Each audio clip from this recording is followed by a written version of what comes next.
And welcome back to another fish room video. If you haven't seen my fish room, it's just a big mess. Forever changing, moving stuff around. Way too many tadpoles at the moment. Yes, you need a reptile amphibian license if you want to keep them in Queensland. Yeah, message me on social media if you want to know more. But this is my fish room. Lots of little fishes, little baby fish. There's some baby fish there. But this video is mostly about this fish right here, which is a gold dust geophagus. Super awesome fish. Had him for about 4 years or so. They will get big. That is an adult Oscar to give you an idea. This was the tank that my redtail catfish was in, so it's 4 foot front to back by 9 foot by 2.5 foot high.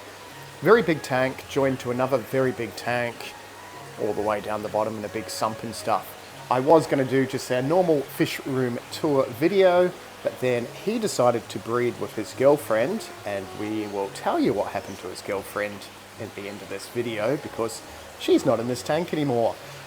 I know. Very disturbing how they breed. Some cool Argentina cichlids. Look at them. Lovely fish. We'll be breeding them soon. I think I've only got 2 females and 5 males. I'm pretty sure there's 7. 1, 2, 3, 4, 5, 6, 7. Had them for about a year or so. They are breeding size, but just have to condition them to breed, which will be soon. If you do want some gold dust geophagus, I still have a few in the shop. How pretty is he? Awesome fish. They get along with lots of other Central and South American cichlids like Oscars, etc, etc. Need a big tank, so for these guys you want a 4 foot or bigger. Anyway, enjoy the video. Let's go to the disturbing footage.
So around about 3 or 4 weeks later, the eggs in her mouth develop into tiny little fish, and she actually starts releasing them a few times.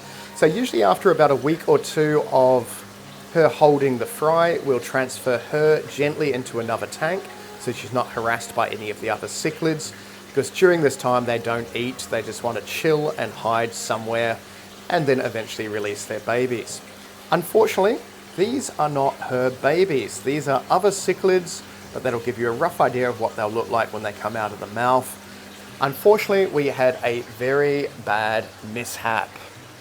This is the tank where they spawned. There are the Argentina cichlids doing their Argentina cichlid stuff. The male geophagus is lurking around somewhere in here, but the female is not. Unfortunately, about a week after they spawned, I found her deceased on the bottom of the tank. I'm guessing it would be stress related. All the water parameters are reading fine. And this system, as I said before, is a very, very big system. So I think you're looking at about 6,000 or 7,000 litres of water. So the only thing I can think of is she's got too stressed holding her babies in a big tank of lots of other fish. Not her first time having babies. It will unfortunately be the last time. Yes, I am growing up some more gold dust geophagus that I have got in a few other tanks, but that is the end of breeding geophagus for at least the next 6 months or so. So unfortunately, a bad, sad ending to what could have been a lovely video. I know, I'm not having much luck in the fish room at the moment. But that is the wonders of keeping fish. You have no idea what's going to happen, and definitely don't count your eggs until they hatch and the fry are a decent size. And while I have time in the fish room, I'm just going to feed these guys.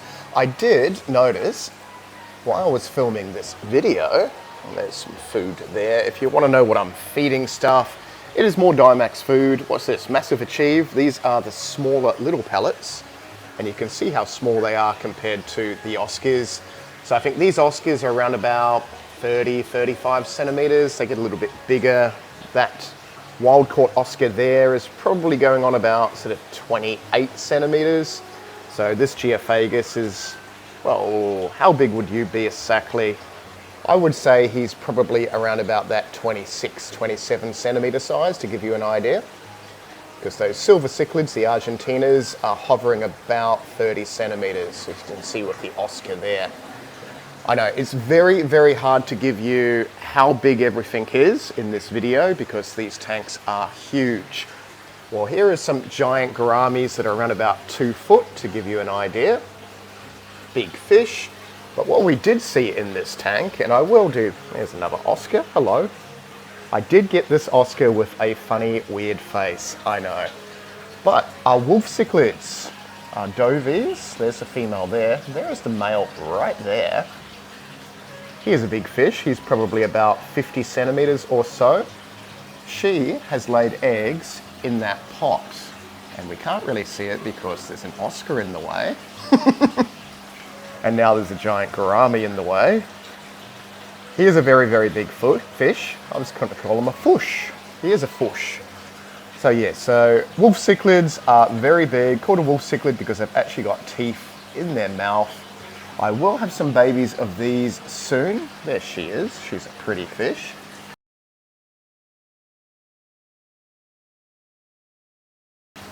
If we can zoom in, I don't think we can even zoom in the pot because all these fish are friendly to the point where they keep coming over to the glass. No, we're not going to be able to zoom in there. She just fits in there, which is a perfect size for her. So that's one of those big planter pots. There's some big plecos way at the back. This tank is 4 foot front to back as well, to give you an idea. There she is. And he is doing exactly what the gold dust geophagus was doing, protecting the territory, making sure no one goes near her. If another fish goes near the eggs, he will destroy them. There's Mr. Oscar again. Oh, hello. But I do have some of their babies in this murky tank here. Lots of diatom algae. These little guys and girls are wolf cichlids or dovie. Very cool fish, very big. You'll need a very big tank for these.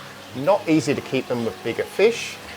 Obviously you can, because I have. You just need a decent sized tank with a lot of bigger fish. These will be available in the next week or so, so if you do want some wolf cichlids, comment down below or just talk to me on social media.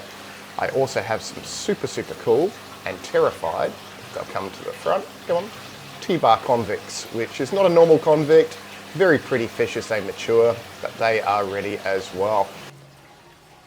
And another tank I have is this 9-foot tank with some hybrid peacock bass. There is a big dapnoid at the back, a few nasty male stingrays. Well, that's a nasty male stingray there, which is the Maturo, a few hybrids, and we have some lovely turtles. So these turtles are Australian natives. They are pig-nosed turtles, and only one of them is mine. I am babysitting the other two. You do need a reptile license for turtles, and turtles are notorious for trying to eat fish. So far, so good. But every time a stingray tail goes past the turtles, yeah, it's like danger, danger. There is a huge Saratoga. He is coming closer, come on. And by huge, he is probably about 70 centimeters now. They will get bigger than that, but he is a very big, impressive fish. These peacock bass are awesome, and they would probably be at least 2 foot, maybe a little bit bigger than 2 foot at the moment as well. So very big fish. It is connected to this pond, which I just gave them some food. And you've probably seen this in my other videos. It's like a mini swimming pool with stingrays. Yes, they are stingrays. They are freshwater stingrays. Why do I talk like that? Stingrays. They're freshwater stingrays from South America, obviously bred in Australia. Very cool fish. They do have the venomous spines, just chilling, doing their stingray stuff. I do need to move that entire area around, and I did have a big pool like this there, which worked a lot better than that pool and a whole lot of mess. So I think I will redo all that in the next sort of couple of months or so and give them more room and another bigger pool. So I thought I would just add the stingrays to this video because they're very cool fish. They are huge, by the way. This is 5 foot front to back. So these fish are, yeah, just under 2 foot diameter. That one's probably a little bit bigger than 2 foot diameter. Monstrous fish when you work out their tail as well. So that takes up half of this 5 foot front to back pool. I know. They are predatory. They will eat lots and lots of other fish. They're only in here with a pleco, which is probably about 50 centimeters or so. So far, pleco has been fine for the last couple of years with the stingrays, but plecos can munch away on the stingray's disc if they're hungry enough. But he's not hungry enough. He is fine. He is chilling down there. Okay, so that was going to be a full fish room tour, but it's not really a full fish room tour at the moment because of the issues with gold dust geophagus. I will try and do another little mini tour of all my L number plecos and the Corydoras section, which is pretty much turned into a tadpole maternity.